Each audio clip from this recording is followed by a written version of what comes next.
Dimples Romana nagsalita na. Isinapubliko ang katotohanan sa hiwalayang Angel Locsin at Neil Arce. Hanggang ngayon ay hindi pa rin nanahimik ang isyong naghiwalay na ang celebrity couple na sina Angel Locsin at Neil Arce na dahilan kung bakit parehong hindi na aktibo ang mga ito sa social media.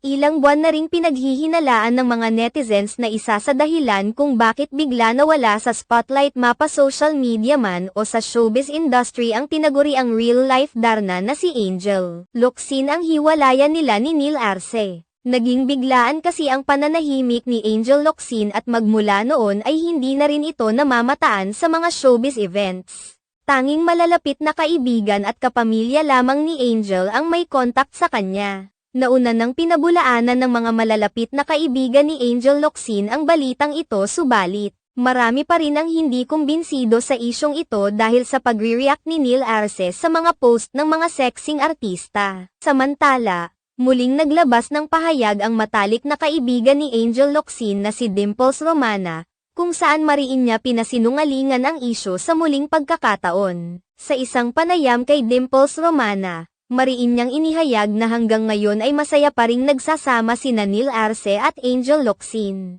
Nagsasama pa rin umano ang mga ito sa iisang bubong at masaya sa kanilang pananahimik. Bukod pa rito, makikita umano niya na labis pa ring inaalagaan ng film producer na si Neil Arce ang kanyang matalik na kaibigan na si Angel Locsin. Hiniling rin ni Dimples Romana sa maraming mga netizens na huwag gawing basehan ang social media sa estado ng isang relasyon dahil hindi naman umano ito sapat na maging basehan. Hindi rin umano tamang isipin na naghiwalay na ang isang mag-asawa dahil hindi na nila ipiniflex sa social media ang kanilang mga moments together. Nang matanong naman si Dimples kung kailan magbabalik sa showbiz ang nag-iisang Angel Locsin ay sinabi niyang ang aktres na lamang rin ang nakakaalam nito. Subalit, hiling rin niya ang pagbabalik nito dahil maraming mga fans ang naghihintay sa aktres.